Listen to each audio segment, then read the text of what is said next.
1960 और 1970 के दशक में हिंदी सिनेमा बड़ी छलांग लगा रहा था।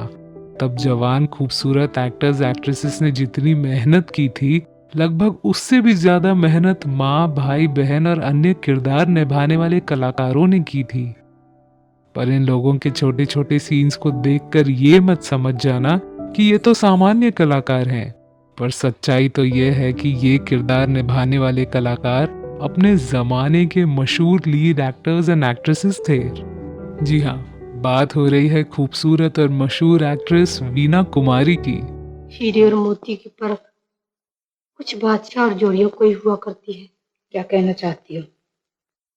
अगर ये शादी यूसुफ मियां के साथ। तिलक, ये क्या बकवास है? खुद भी गुनाहगार होती हो, मुझको भी गुनाहगार बनाती हो। शर्म नहीं आती गैर मर्द का नाम इस तरह जुबान से लेते हुए? यूसुफ मियां गैर? हाँ, शादी के बाद वो मेरे लिए गैर हो चुके हैं। मेरा दीन, मेरी दुनिया, मेरा फर्ज, सब कुछ है, मेरा नवाब है। हैरान हो कि मेरे साथ साथ तरबियत हासिल करके ऐसी बात तुम्हारी जुबान से किस तरह निकली? बेगम, ये आपको क्या हो गया? अब भी नहीं समझी? तो लो साफ साफ सुनो।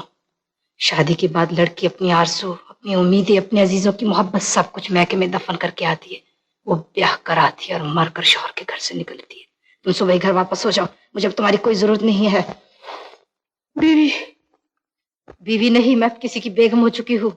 अपने नवाब का हर हुक्म सुनना चाहती हूँ, लेकिन तुम्हारे मामले में मेरा हुक्म अब भी नहीं टल सकता। चली जाओ यहाँ से। लेकिन सरकार को एक साथी की जरूरत तिलक, मुझे अब किसी राजदार की जरूरत नहीं रही।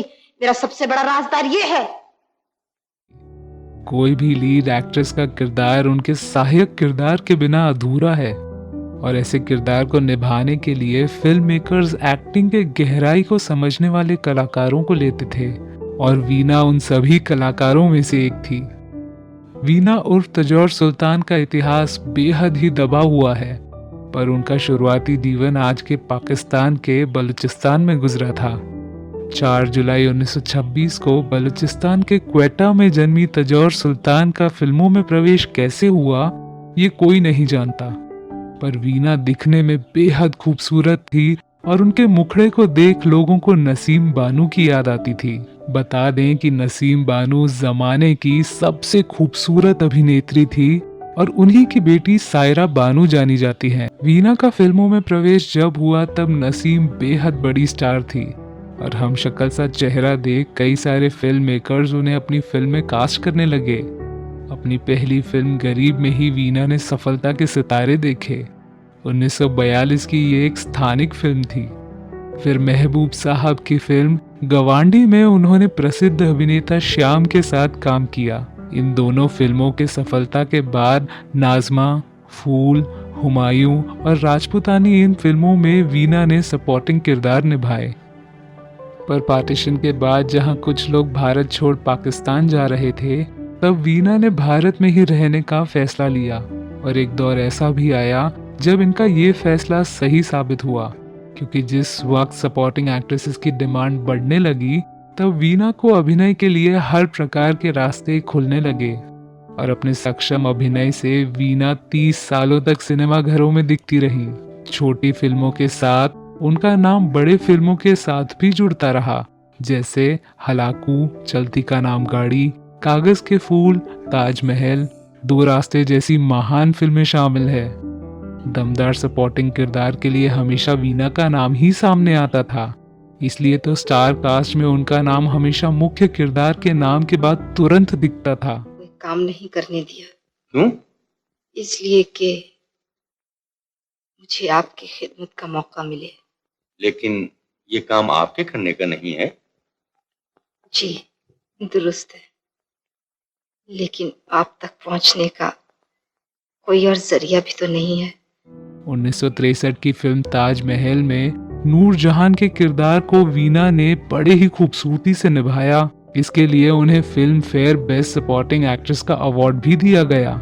इन सब फिल्मों के बाद 1972 की कल्ट फिल्म पाकिज़ा में उनका नवाब जान का किरदार आज भी मशहूर है। 1983 की फिल्म रजिया सुल्तान उनकी आखिरी फिल्म रही। फिल्म तो सुपर हिट रही, पर वीना जी ने फिल्मों से अपना नाम पीछे कर लिया। अपने जीवन काल में वीना जी ने 81 फिल्मों में अभिनय किया, जो कि एक कलाकार के लिए अभिमान की बात है। वीना ये वो नाम है जो सपोर्टिंग एक्टर्स के दुनिया में हमेशा टॉप पर रहा और अपने बड़े फिल्म मेकर्स की बड़ी फिल्मों में वीना जी हमेशा चमकती थी। तुमने आखिर मुझे क्यों छेड़ा? बड़े शरीर हो तुम, लेकिन मैंने भी खूब बदला लिया। कैसी मिर्चें लगी थी?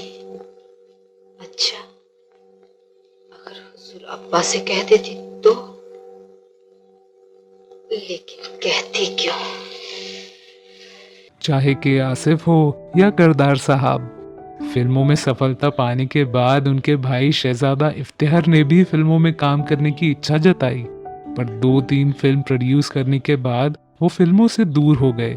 1947 के साल में वीना जी एक प्रसिद्ध अभिनेत्री बन गई थी और अपने को स्टार अल नसीर के साथ उन्होंने शादी कर ली। उनसे उन्हें 2 बच्चे हुए।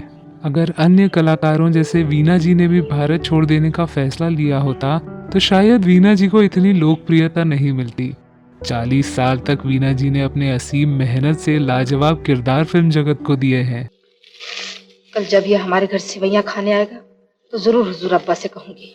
सरकार से हरगिज न कहिएगा। क्यों? इसका ये मतलब है कि हम कमजोर हैं, बदला नहीं ले सकते। आखिर फिर क्या किया जाए? 14 नवंबर 2004 को 78 साल की उम्र में वीना जी ने दुनिया से विदा लिया। मेरी कहानी आपको कैसी लगी ये हमें कमेंट सेक्शन में ज़रूर बताइएगा और हमारे चैनल को सब्सक्राइब करना न भूलें। धन्यवाद।